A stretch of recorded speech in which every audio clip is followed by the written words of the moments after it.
कई बार जीवन की सबसे बड़ी लड़ाई बाहर नहीं होती, वो भीतर ही भीतर चलती रहती है। बाहर से सब कुछ सामान्य दिखता है, लेकिन अंदर मन जैसे दो हिस्सों में बटा रहता है। एक हिस्सा आगे बढ़ना चाहता है, दूसरा डरता है। एक हिस्सा भरोसा करना चाहता है, दूसरा हर बात पर शंका करता है।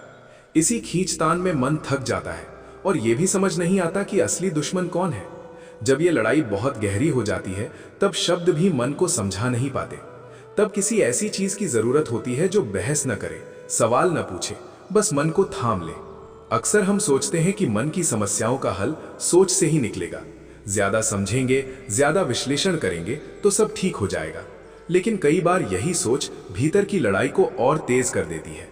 हर विचार के पीछे दूसरा विचार खड़ा हो जाता है और मन कभी शांत नहीं हो पाता। ऐसे ही समय में बिना किसी योजना के राम नाम मन के पास आता है। न वो आदेश देता है, न तर्क करता है, वो बस मौजूद रहता है। शुरू में मन उसे भी बाकी शब्दों की तरह ही लेता है, लेकिन धीरे धीरे महसूस होता है कि ये नाम कुछ अलग है। रामचरितमानस में राम को धैर्य और मर्यादा का प्रतीक बताया गया है। जब ये भाव मन में उतरता है, तब भीतर की लड़ाई का स्वर बदलने लगता है। पहले जहां मन खुद से ही लड़ता रहता था, अब वो खुद को समझने लगता है।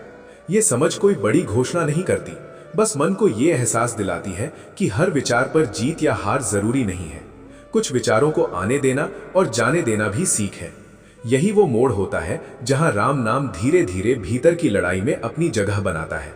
भीतर की लड़ाई अक्सर डर से जन्म लेती है।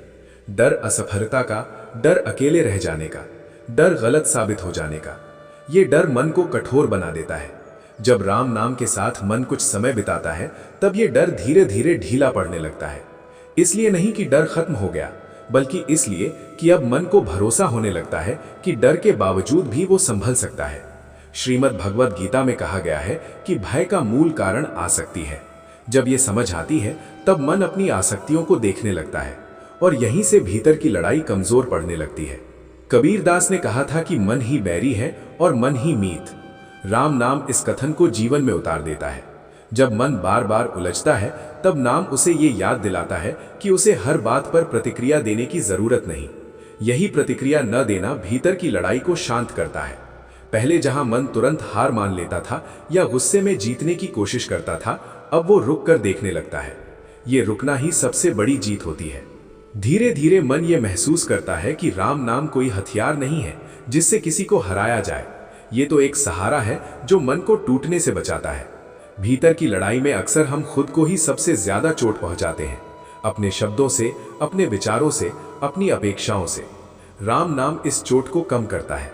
वो मन को सिखाता है कि हर गलती को अपराध की तरह मत देखो, हर कमजोरी को दोष मत बनाओ। आज की जिंदगी में मन पर सबसे ज्यादा बोझ तुलना का है। हम खुद को दूसरों से तौलते रहते हैं और उसी में हार जीत तय कर लेते हैं। राम नाम इस तुलना को अर्थहीन बना देता है। जब मन को यह समझ आती है कि उसका रास्ता अलग है, उसकी गति अलग है, तब भीतर की लड़ाई अपने आप शांत होने लगती है। ये बदलाव बहुत धीरे होता है, लेकिन स्थायी होता है। सूरदास के पदों में जो समर्पण दिखाई देता है, वो ये सिखाता है कि जब मन किसी पर भरोसा करना सीख लेता है, तब संघर्ष का स्वर बदल जाता है। राम नाम के साथ ये भरोसा धीरे धीरे बनता है।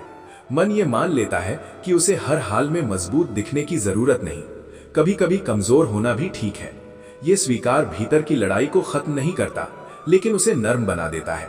भीतर की लड़ाई जीतने का अर्थ ये नहीं है कि अब मन में कोई उलझन नहीं होगी। उलझने आएंगी, विचार आएंगे, कभी कभी मन फिर भटकेगा भी। फर्क बस इतना होगा कि अब मन को लौटने की जगह पता होगी। राम नाम वो जगह बन जाता है जहां मन बार बार लौट सकता है। यही लौटना भीतर की लड़ाई में राम नाम की जीत है। ये जीत किसी एक दिन में नहीं होती। ये अभ्यास से आती है, धैर्य से आती है और खुद के प्रति करुणा से आती है। जब मन खुद को समझने लगता है, तब वो खुद से लड़ना छोड़ देता है। यही वो क्षण होता है जहां भीतर शांति जन्म लेती है। ऐसे अनुभवों को साझा करने का उद्देश्य यही होता है कि लोग समझ सकें कि भक्ति कोई बाहरी प्रदर्शन नहीं है, वो भीतर की लड़ाई को समझने और सुलझाने का एक रास्ता है। श्री राम ज्ञान मंत्र जैसे मंच इसी विचार को आगे बढ़ाने का प्रयास करते हैं, जहां राम नाम को जीवन की जटिलताओं के बीच एक सहज सहारे के रूप में देखा जाता है। अंत में यही कहा जा सकता है कि भीतर की लड़ाई में राम नाम इसलिए जीतता है क्योंकि वो सबसे शक्तिशाली है, बल्कि इसलिए जीतता है क्योंकि वो सबसे शांत है। वो मन को जीतने की कोशिश नहीं करता, बस उसे थाम लेता है। और जब मन थाम लिया जाता है तब लड़ाई अपने आप खत्म होने लगती है। अगर ये अनुभव आपको भीतर से छूता है, अगर आपको लगता है कि आपकी भी कोई भीतर की लड़ाई धीरे धीरे शांत हो रही है, तो वीडियो को लाइक करें, अपने अनुभव कमेंट में साझा करें, इसे उन लोगों के साथ शेयर करें जिन्हें इसकी जरूरत हो सकती है, और चैनल को सब्सक्राइब करना ना भूलें। बेल आइकॉन ऑन करें ताकि ऐसी ही शांत, गहरी और मानवीय बातें आगे भी आपके साथ चलती रहें।